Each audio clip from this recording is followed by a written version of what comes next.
చూసిన తర్వాత అంతా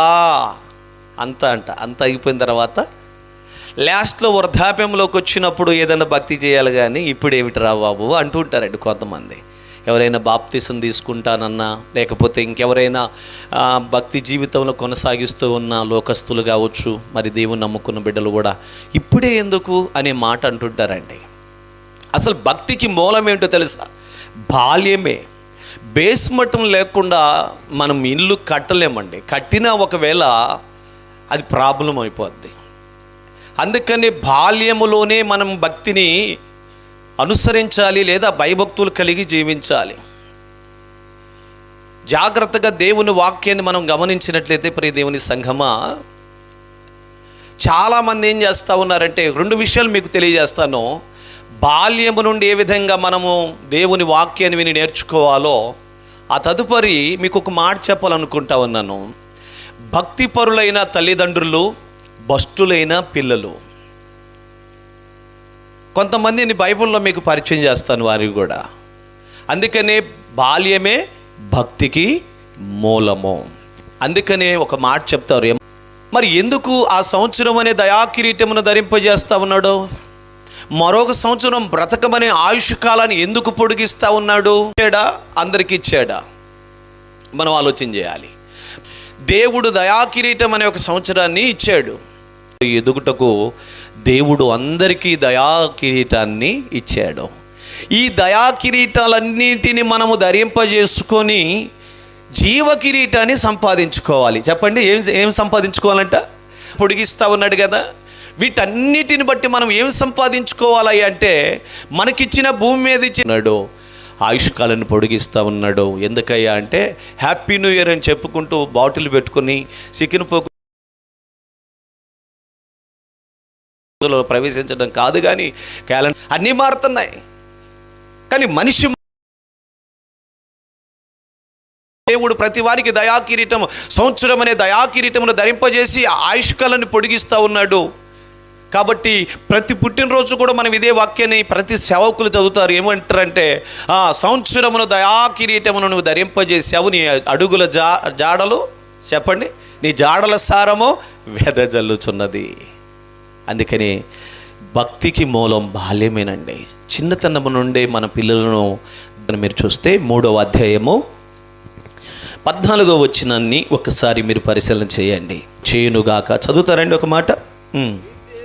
క్రీస్తు యేసునందు ఉంచవలసిన విశ్వాసము ద్వారా రక్షణార్థమైన జ్ఞానము మీకు కలిగించుటకు మీరు వెరుగుదురు గనక నీవు నేర్చుకొని.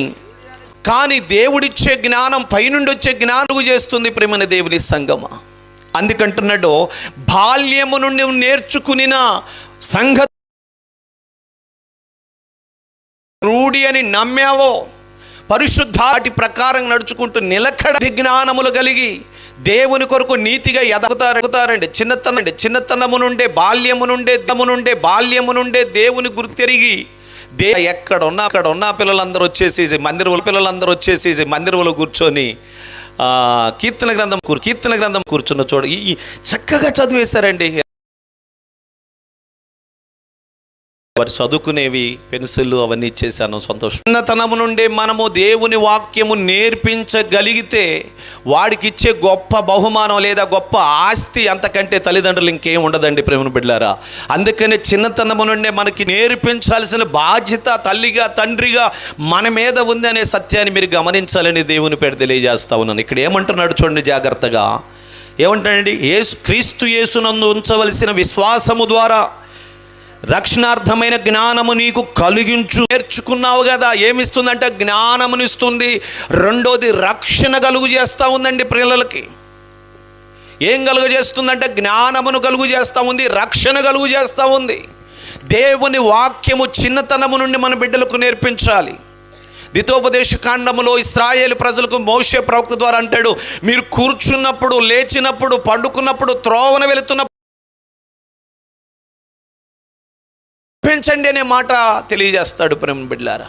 ఈరోజుగా తల్లిగా తండ్రిగా నీ పిల్లలకు నువ్వేమి నేర్పిస్తున్నావు ఒకసారి ఆలోచించండి. అంగలార్పనే విద్యను నేర్పించాలి, భయభక్తులు నేర్పించాలి, దేవుని వాక్యమును నేర్పించాలి. ఇలాగన మన పిల్లలకు మనం నేర్పించినప్పుడు వారు ఒక ఉన్నతమైన స్థితిలోకి వెళ్తారు. ప్రేమైన దేవుని సంగమా, దేవుని లేఖనం తెలియజేస్తూ ఉన్నది. అందుకని బాల్యము దినము నుండి నువ్వేమేది నేర్చుకున్నావో దాని యందు నిలకడగా ఉండము. అంటే వాడు నడవలసిన త్రోవ నేర్పిస్తే తొలగిపోడు. పెద్దవాడైన తర్వాత అంటే ముసలివాడైన తర్వాత కాదండి, యవ్వన ప్రాయంలోకి వచ్చినప్పుడు సాతాను టార్గెట్ చేస్తాడు పిల్లల్ని.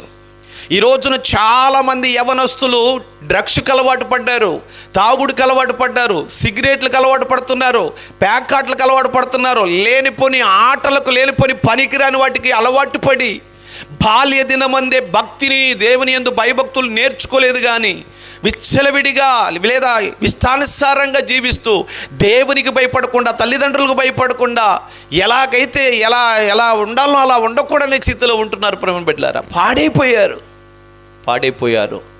యవన ప్రాయములోకి వచ్చిన వారు దేవుని కాడిని మోయాల్సిన వారు పాపం అనే కాడిని మోస్తూ ఉన్నారు. ప్రేమ బిడ్డలారా, చాలా బాధాకరమైన విషయం. ఇంకొక విషయాన్ని మీకు తెలియజేస్తానండి.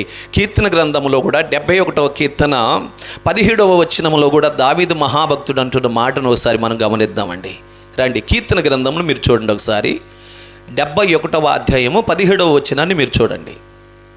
ఏమంటున్నాడు చూద్దామా, జాగ్రత్తగా గమనించండి.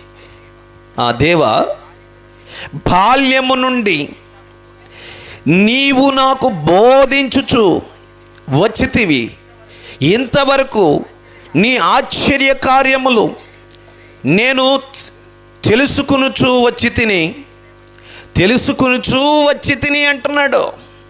జాగ్రత్తగా మనం గమనించాలి ప్రేమ బిడ్డలారా. దేవా, బాల్య దినమందే నీవు నాకు బోధించావయ్యా.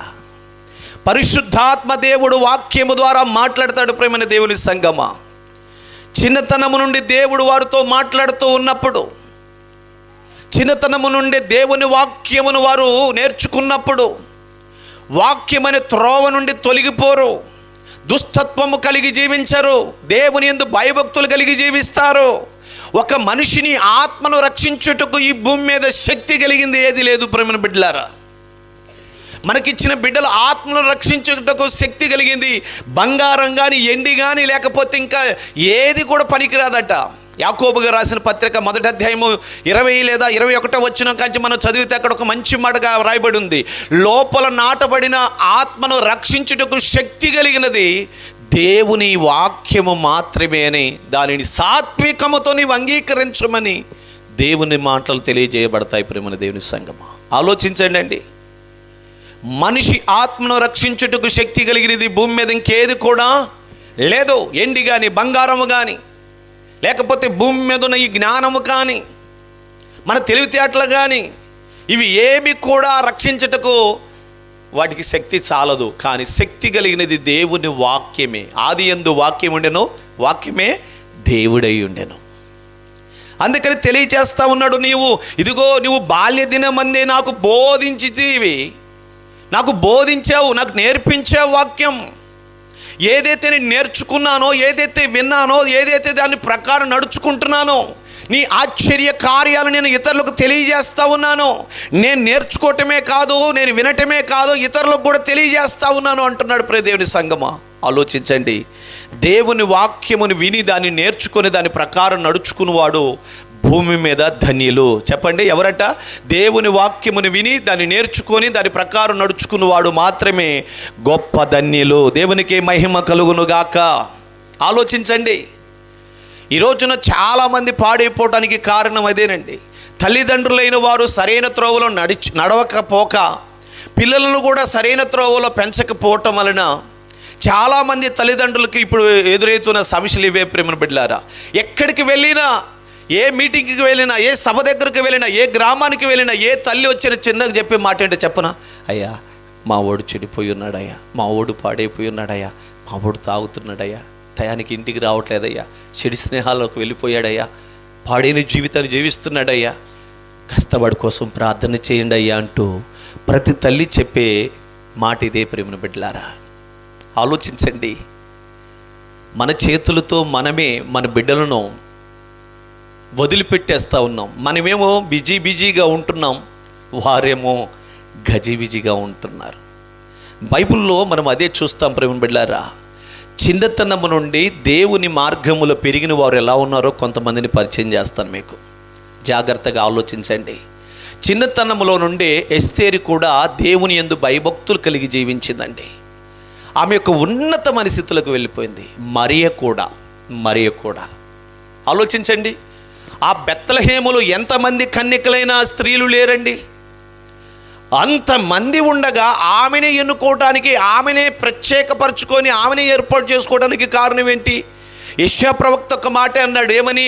కన్నిక గర్భవతి కుమారుని కంటుంది, ఆయనకి ఇమ్మానుయేల్ అని పేరు పెడతారన్నారు. కానీ బెత్లెహేములో మరియా అనే ఒక కన్యక ఉంది, ఆమె మాత్రమే అని చెప్పాడండి? చెప్పలేదు. కానీ ఆమె పేరు అక్కడ మెన్షన్ చేయలేదు. కానీ దేవుడు అంతమంది స్త్రీలు ఉండగా, అంతమంది కన్యకలు ఉండగా మరియనే దేవుడు ఎన్నుకోవడానికి కారణం ఏమిటి అంటే, ఆలోచించండి ప్రేమ బిడ్డలారా. దేవుని యందు భయభక్తులు కలిగి చిన్నతనము నుండి దేవుని వాక్యమును నేర్చుకుంటూ, దేవుని వాక్యమును వింటూ భయభక్తులు కలిగిన స్త్రీగా ఉంది గనుక లోకరక్షకుడు ఆమె ద్వారా ఈ లోకానికి రావటానికి దేవుడు ఒక పాత్రగా తల్లిగారిని ఉపయోగించుకున్నాడు. కొట్టుగడిగా చప్పట్లో దేవుని నామానికి మహిమ కలుగును గాక. ఈరోజు నేనంటున్నాను, మీలో ప్రతి ఒక్కరిని దేవుడు తన వాక్యమును మీ హృదయములో నుండి నింపి వాక్యమును అనేకులకు బయలుపరిచే విధంగా మిమ్మల్ని ఒక పత్రికగా దేవుడు ఉపయోగించుకోవాలనుకుంటా ఉన్నాడు. ప్రియ దేవుని సంగమా, బైబిల్లో మనం చూస్తాం యెఫ్తా కూతురు కూడా ఎంత దేవునికి లోబడింది, తండ్రికి లోబడింది. ప్రేమ బిడ్డలారా, ఇలాగ చూసుకుంటూ వెళ్తే బైబిల్ గ్రంథంలో చాలామందిని చిన్నతనములు నుండే బాల్యము నుండే వారి భయభక్తులు కలిగి పెరిగారు గనుక వారిని దేవుడు ఉపయోగించుకున్నాడు. బలవంతుని చేతిలో బాణముల దేవుడు వాడుకున్నాడు వారిని. దేవునికి మహిమ కలుగునుగాక అని పరిపాత్రగా వాడుకున్నాడు. ప్రేమ బిడ్డలారా, అందుకని జాగ్రత్తగా గమనిస్తే, మీరు జాగ్రత్తగా గమనించండి. దేవుని మాటలు ఏమని తెలియజేస్తా ఉన్నాయంటే, నేనంటాను యేసు ప్రభువారు ఈ లోకానికి రావటానికి మరీ ఒక్కరు సరిపోతారు కదా, మరి యేసోబు కూడా ఎందుకు? ఎప్పుడైనా ఇలా ఆలోచించారా? యేసు ప్రభువారు ఈ లోకంలోకి రావటానికి ఒక స్త్రీ కావాలి, ఒక గర్భం కావాలి, మంచిదే. మరి యేసోబు కూడా ఎందుకు అని మనం ఆలోచన చేస్తే జాగ్రత్తగా గమనించండి. తల్లియు తండ్రియు ఆ విరుగురు కూడా ఆ బిడ్డల్ని దేవుని కొరకు పెంచటానికే ఇచ్చాడు. హల్లెలూయా. సంరక్షించాలి, పోషించాలి, కాపాడాలి, వారిని మంచి త్రోవలోకి నడిపించాలని మరియతో పాటు యేసోబును కూడా దేవుడు ఎన్నుకున్నాడు. మీకు విషయం చెప్పనా, మనకిచ్చే ప్రతి కుమారుడు కానీ కుమార్తె విషయంలో వారిని సరిగా పెంచకపోయినా, సరైన మార్గంలో నడిపించకపోయినా దేవుని దగ్గర మనం అందరము లెక్క చెప్పాల్సిన వారమై ఉన్నాం. మీ బిడ్డల విషయంలో మీరు లెక్క చెప్పాల్సిన వారు ఉన్నారు. అందుకని బహుజాగ్రత్తగా మీరు ఆలోచించండి. నీకు ఇవ్వకుండా ఇంకెవరికైనా నేను బిడ్డల్ని ఇచ్చుంటే బాగుండేమో అనే పరిస్థితి మనకు రేపు రాకూడదు. దేవుడు అలాంటి ప్రశ్న మనం వేసే పరిస్థితి రాకూడదు. ఇదిగో ప్రభువా, నీవు ఇచ్చిన బహుమానాలను నేను సరిగా పెంచాను, నీ కొరకే పెంచాను, నీలాగే పెంచాను, నిన్ను గుర్తెరిగేటట్టు పెంచాను, నిన్ను ప్రకటించేటట్టుగా పెంచాను, నీలాంటి మనస్సు కలిగినట్లుగా పెంచానని దేవుని దగ్గర ధైర్యంగా మనం నిలబడి మన బిడ్డల గురించి సాక్ష్యం ఇచ్చే తల్లిదండ్రులుగా ఉండాలి. కొట్టుగడిగా చప్పట్లో దేవుని నామానికి మహిమ కలుగునుగాక. అలాంటి సాక్ష్యం ఇచ్చే తల్లిదండ్రులుగా ఉండాలి. మరియా యేసోబు అలాగనే యేసు ప్రభువారికి ఆయన చిన్నతనంలో బాల్య దినములప్పుడు ఆయనకి ఏమి తెలియదు కనుక మంచేదో చెడు తెలిసేంత వరకు వారు జాగ్రత్తగా దేవుని క్రమములో యేసు ప్రభువారిని పెంచారు. ప్రేమ బిడ్డలారా, అలాగనే మనకిచ్చిన బిడ్డలను కూడా మనము పెంచాలని దేవుడు తెలియజేస్తా ఉన్నాడు. చూడండి ఏమంటాడు, అమ్మ కీర్తనకారుడు ఏమంటున్నాడు చూడండి జాగ్రత్తగా. 17 వచనంలో ఏమంటున్నాడు, దేవా బాల్యము నుండి నీవు నాకు బోధించుచు వచ్చితివి. అంటే తండ్రి, నీవు నాకు బాల్య దినము నుండి బోధించితివి. ఈరోజు నేను ఈ ప్రశ్న అడుగుతున్నాను, ఎంతమంది తల్లిదండ్రులు మన పిల్లలకు బోధిస్తున్నారు, దేవుని గురించి తెలియజేస్తూ ఉన్నారు, దేవుడు చేసిన అద్భుతాల గురించి తెలియజేస్తున్నారు, దేవుడు ఎలాంటి వాడో తెలియజేస్తూ ఉన్నారా? ఒక్కసారి మీరు ఆలోచించండి ప్రేమ బిడ్డలారా. చిన్నతనములు ఉండే మా తల్లిగారు మాకు ఇలా నేర్పించారు. ఏమనంటే, అయ్యా మనము పలానా చోటుకు వెళ్ళకూడదు, పలానిది తినకూడదు, పలానిది తాగకూడదు, పలానా వాటిలలో మనము నిలబడకూడదు అని చెప్పి ప్రతిదీ కూడా తల్లిగారు కూర్చున్నప్పుడు, ఆమె మా తల్లిగారు ఖాళీకి దొరికినప్పుడు మేము ఆమె చుట్టూ కూర్చున్నప్పుడల్లా ఈ విషయాలన్నీ చెప్పుకుంటూ వస్తూ ఉన్నారు. దేవుని బోధ తర్వాత రెండో బోధ ఏంటో చెప్పనా? తల్లిదండ్రుల బోధ చాలా మంచిది. ఇప్పుడు గట్టిగా, దేవుని బోధ తర్వాత తల్లిదండ్రుల బోధ చాలా గొప్పది. ప్రేమ బిడ్డలారా, ఎక్కువ సమయము తల్లితోనే గడుపుతాం కనుక ఇంకా తల్లి బోధ చాలా మంచిది. కాబట్టి చిన్నతనంలో ఉన్నప్పుడు పిల్లలు మనతో సన్నిహితంగా ఉంటారు. బాలుడు, అందుకని ఒక మాట సామెత ఉంటుంది మనకి, ఏమని అంటారంటే, మొక్కైనది వంగనిది మానేని తర్వాత వంగదు. అందుకని చిన్నతనంలోనే మనం ఎలా వాళ్ళని మోటివేట్ చేస్తే, ఎలా నడిపిస్తే అలా నడుస్తారనేది దేవుని యొక్క ఉద్దేశం. ప్రేమను బిడ్డలారా, అందుకని తెలియజేస్తా ఉన్నాడు, నీవు నాకు బోధించితివి అంటున్నాడు. తండ్రి, నీవు నాకు బాల్యము నుండే బోధించావు. మరి ఈ రోజున ఎంతమంది తల్లిదండ్రులు దేవుని మార్గాన్ని, దేవుని వాక్యమును బోధిస్తున్నారు? మేమే వినటానికి వెళ్ళట్లేదన్నా మా బిడ్డలకి ఏం బోధించేవన్నా అంటారా? ఆలోచించండి ప్రేమ బిడ్డలారా. దేవుని పిల్లలుగా మనము ప్రతి వారము దేవుని మందిరానికి వెళ్ళి మనం ఒక క్రమంగా నడుచుకుంటూ మన బిడ్డల్లో కూడా నడిపించాలి. ఇందాక ఒక మాట చెప్పాడు, 128 కీర్తనలో ఉన్నది, యెహోవా యందు భయభక్తులు కలిగి ఆయన త్రోవలు నడుచు వారందరూ ధన్యులు, నిశ్చయముగా నీవు నీ కష్టార్జితం అనుభవిస్తావు, నీకు మేలు కలుగుతుంది, నీ భార్య నీ కౌగిటిలో ఫలించు ద్రాక్షావళిగా ఉంటుంది. నెక్స్ట్ ఏమన్నాడు? మీ పిల్లలు కూడా, చెప్పరేమంటే, మీ పిల్లలు కూడా భోజనపు బల్లా చుట్టూ, ఈ భోజనపు బల్లా చుట్టూ, అలాగనే ద్రాక్షారసం అనే బల్లా చుట్టూ, లేదా శరీరం అనే రక్తం అనే బల్లా చుట్టూ ఒలీవ మొక్కల్లా దేవుని మందిరంలో ఉంటారని తెలియజేస్తూ ఉన్నాడు. మనం సరిగా నడిచినప్పుడు మన బిడ్డలు కూడా సరిగా నడుస్తారండి. అందుకని తల్లి ఎట్టిదో కుమార్తె అట్టిదే అనే పరిస్థితి రాకూడదు. తండ్రి ఎట్టివాడో కుమారుడు కూడా అట్టివాడే అనే మంచి సాక్ష్యం కలిగి ఉండేటట్లుగా మనం బ్రతకాలి. అందుకని ప్రభు తెలియజేస్తా ఉన్నాడు, నీవు బాల్యము నుండే నాకు నీవు బోధించితివి అన్నాడు. ఆ బోధించిన బోధ యవ్వన ప్రాయములోకి వచ్చే వరకు పిల్లలకు ఎలా ఉపయోగపడుతుందో తన ఆత్మీయ కుమారుడైన తిమోతితో మాట్లాడుతూ ఉన్నాడు. చూడండి, పరిశుద్ధుడైన పౌలు గారు, చూద్దాం రండి. 1 తిమోతికి రాసిన పత్రిక, నీ యవ్వనమును బట్టి ఎవడను తునీకరింపనీయకము, కానీ మాటల్లోనూ ప్రవక్తనలోనూ ప్రేమలోనూ విశ్వాసములోనూ పవిత్రతలోనూ విశ్వాసులకు మాదిరిగా ఉండుమో. అబ్బా, ఎంత వండర్ఫుల్ మాట చెప్తా ఉన్నాడండి. ఎవరు అంటున్నారు ఈ మాట? పరిశుద్ధుడైన పౌలు గారు అంటున్నాడు. ఎవరితో అంటున్నాడు? తన ఆత్మీయ కుమారుడైన తిమోతితో అంటున్నాడు. ఏమంటున్నాడంటే, నీ యవ్వనం బట్టి ఎవడు నిన్ను తునీకరించనీయకుమో అంటున్నాడు. మన యవ్వనాన్ని బట్టి అవతల వారు తునీకరించటం ఏంటి అంటే, ఈ యవనేచ్ఛలను బట్టి, యవన శ్రేష్టలను బట్టి అవతల వారు మనల్ని తునీకరించే పరిస్థితి తెచ్చుకోవద్దు అంటున్నాడు. హల్లెలూయా గట్టిగా. అవును కదండి. యవ్వన బిడ్డలను ఈ రోజును చూస్తే చాలామంది ఎలా ఉన్నారే అంటే, చిన్న వయసులోనే అనేక వాటికి బానిసలైపోయి అందరి చేత తునీకరించబడుతున్నారండి. తల్లిదండ్రుల చేత తునీకరించబడుతున్నారు, అన్నదమ్ముల చేత తునీకరించబడుతున్నారు. ఆ గ్రామములో, ఆ బజారులో ఉన్నవారు, వీధుల్లో ఉన్నవారు, తన రక్త సంబంధంలో కూడా అందరి చేత తునీకరించబడే విధంగా బ్రతుకుతూ ఉన్నారండి. అందుకనంటే నీ యవనేచ్ఛలను బట్టి, లేదా నీ యవన ప్రాయములు బట్టి ఎవరు నిన్ను తునీకరించకుండా చూసుకొని ఆయన ప్రేమలోనూ, భక్తిలోనూ, విశ్వాసములోనూ, పవిత్రతలోనూ విశ్వాసులకు నువ్వు మాదిరికరంగా బ్రతకాలంటున్నాడు. దేవునికి మహిమ కలుగును గాక. విశ్వాసులకు నువ్వు మాదిరికరంగా ఉండాలి, నిన్నే మోడల్గా తీసుకోవాలి. కొన్నిసార్లు మన పిల్లలు పాడైపోతున్నప్పుడు ఎవరిని చూపిస్తాము? ఎవరి గురించి చూపిస్తామంటే, మంచిగా ఉన్న వారి గురించి, చూడరా పలానా వాళ్ళ అబ్బాయిని చూసి నేర్చుకోరా అంటుంటాం. ఏమండి, వాళ్ళ అబ్బాయిని చూడరా, ఒక్కడ పుట్టిండ్రా, వరాలయ్య పుట్టిండ్రా, వాళ్ళ కడుపున, నా కడుపున అట్టటోడు పుట్టకపోయారా, నువ్వు పుట్టావు నాయన, వరాలయ్య పుట్టావు, నాకు సుఖం లేదు నాయన అని తల్లిదండ్రులు మన దగ్గరకు వచ్చి, ఆ పిల్లల దగ్గరకు వచ్చి వేదన పడే పరిస్థితి రానివ్వకుండా ప్రతి కుమారుడు తల్లిని, తండ్రిని, బైబిల్ ఏమని చెప్పిందంటే, జ్ఞానము కలిగిన కుమారుడు తన తండ్రిని సంతోషపెడతాడు. కొడిగడిగా చప్పట్లో ప్రేమను బిడ్డలారా. బుద్ధి జ్ఞానము కలిగిన కుమారుడు తన తల్లిని, తన తండ్రిని సంతోషపెడతారు. ఆ జ్ఞానము కావాలంటే చిన్నతనం నుండే, బాల్యము నుండే నీవేం చేయాలి? వారికి నేర్పించాలి దేవుని వాక్యము, లేఖనాలు పరిశోధించటం, లేఖనాలు చదవటం, దేవుని వాక్యమును నేర్పించాలి ప్రేమను బిడ్డలారా. అప్పుడు తల్లిని, తండ్రిని సంతోషపెట్టేవాడిగా, సన్మానించేవాడిగా, ప్రేమించేవాడిగా ఉంటాడు ప్రేమన దేవుని సంగమా. అదే లేఖనం చలవిస్తూ ఉందండి. ఏమంటున్నాడు ఆత్మీయ కుమారుడితో? అంటున్నాడు, అయ్యా నీ యవ్వనమును బట్టి ఎవడు నిన్ను తునీకరించనీయకుమో. నువ్వు యవ్వన ప్రాయములోకి వచ్చినప్పుడు నువ్వు మంచిగా బ్రతికితే ఎవరు నిన్ను తునీకరించను నాయన. ఇంకా పలానోని చూడరా, వాడిని చూసి నేర్చుకోయా అంటారు.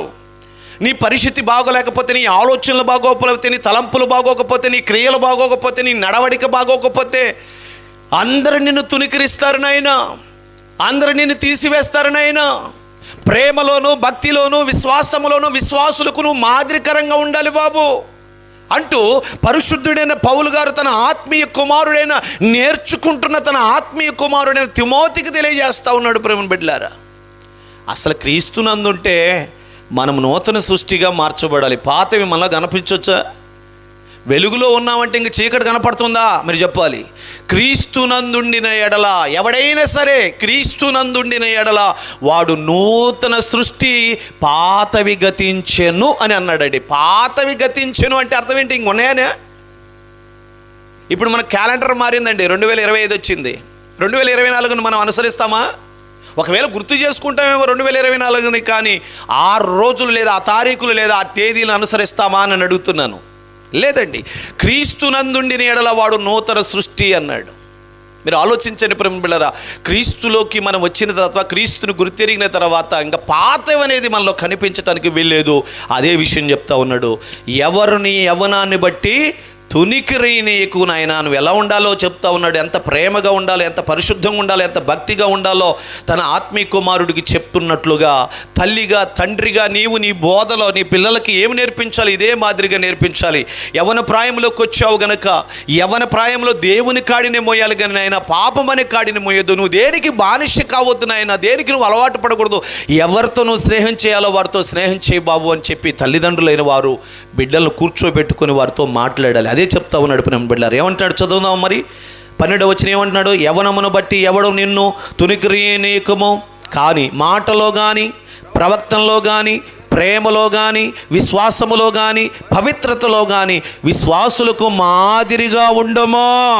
మాటలో కూడా ఎంత బాగా చూడండి. మన మాటలు ఎలా ఉండాలి? మన పిల్లలకు నోటుకుంటూ వచ్చే ప్రతి మాటను మనం ఎలా ఉండాలి?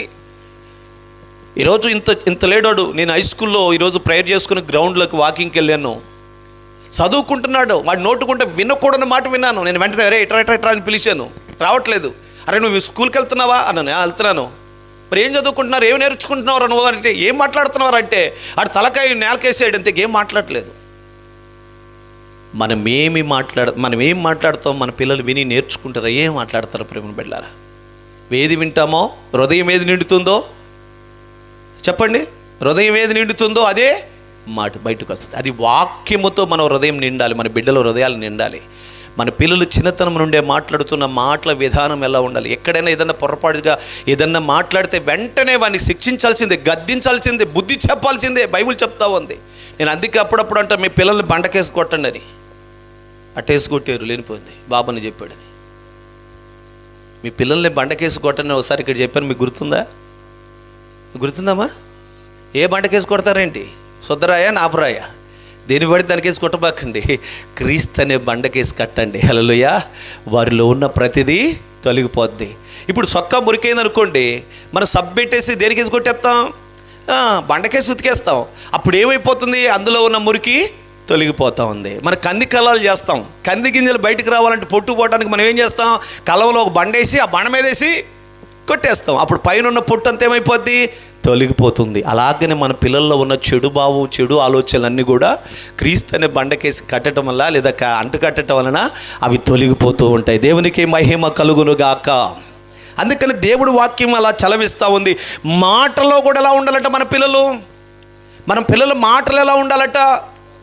జాగ్రత్తగా మాట్లాడాలి పిల్లలు. ఎక్కడికి వెళ్ళినప్పుడు ఎంత వినయముతో, విధేయతతో, జోకులు కానీ, సరస్వత్తులు కానీ, లేకపోతే విచ్చలవిడితనంగా మాట్లాడటం కానీ, తీసివేసి మాట్లాడటం కానీ, పెద్దవారిని తునికరించే మాటలు కానీ, ఇవన్నీ మన బిడ్డల్లో రాకుండా ఉండాలంటే వారికి మనం చక్కగా దేవుని వాక్యం నేర్పించినప్పుడు ఎవరితో ఎలా మాట్లాడాలో, ఎక్కడ ఎలా మాట్లాడాలో అనేది జ్ఞానం వరకు వస్తుంది ప్రేమ బిడ్డలారా. వారి నోటికి దేవుడు మాటలు పెట్టేస్తాడు. ఇరిమి అంటాడు, నేను చిన్నపిల్లగాడిని అయ్యా, నేను బాలుడినయ్యా, నేను మాట్లాడలేనయ్యా అంటే నీ నోటికి నీ నాలుకకు నేను తోడై ఉంటాను అన్నాడు. కొడిగడిగా చప్పట్లో ప్రేమ బిడ్డలారా, నీ నోటికి నీ నాలుకకు నేను తోడై ఉంటానన్నాడు. అలాగన మన బిడ్డలకు దేవుడు తోడై ఉన్నప్పుడు వారు మాట్లాడుతున్నప్పుడు అవతల వారు ఆశ్చర్యపడి చూస్తారు. యేసు ప్రభువారు చిన్నప్పుడే బాలుడుగా ఉన్నప్పుడు ఆయన మాట్లాడుతుంటే ఆ మాటలు విని ఇతడు యేసోబు మరియ వాళ్ళ కుమారుడు కాదా, వడ్రంగి యేసోబు కుమారుడు కాదా, ఈయనకి ఎలా వచ్చింది ఈ పాండిత్యము అని చెప్పి ఆశ్చర్యపోయారు ప్రేమ బిడ్డలారా.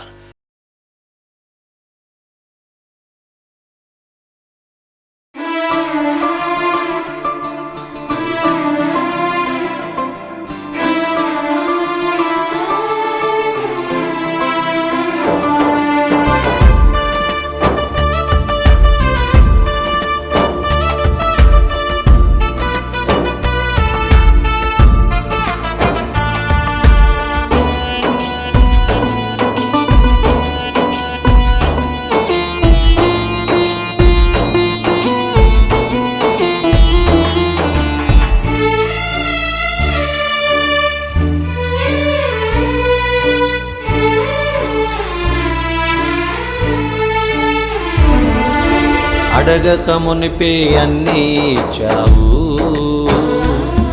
నన్ను అందరిలోన మిన్నగా ఉంచావు.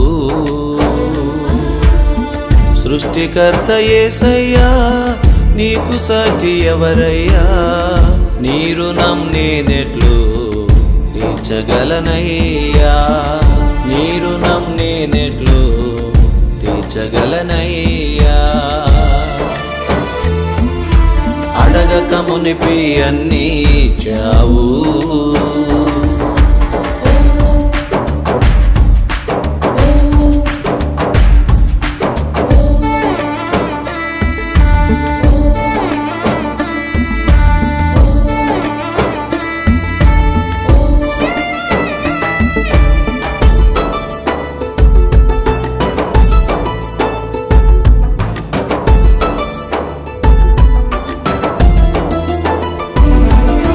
బాగుబోగు చూచుటకై తల్లిదండ్రులనిచ్చావు, నాకు తోడు నీడ ఉండుటకై భార్య బిడ్డలనిచ్చావు.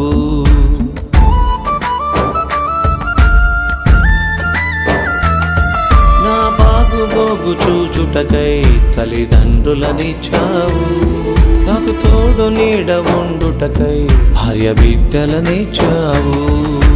గాలినిచ్చావు, నాకై నీరునిచ్చావు, ఆత్మనిచ్చావు, నాకై ఆరోగ్యమిచ్చావు, ఆత్మనిచ్చావు, నాకై ఆరోగ్యమిచ్చావు.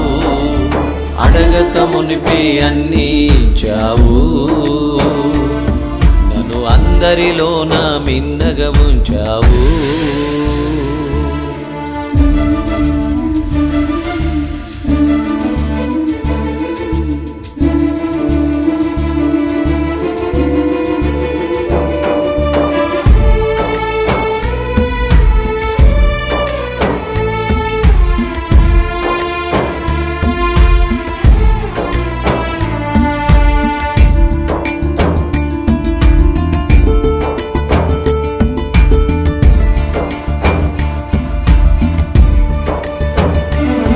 నీ అడుగు జాడలో నడుచుటకై దయా కిరీటమిచ్చావు, నేను బ్రతికి స్తుతించుటకై నీ కృపాక్షేమమిచ్చావు.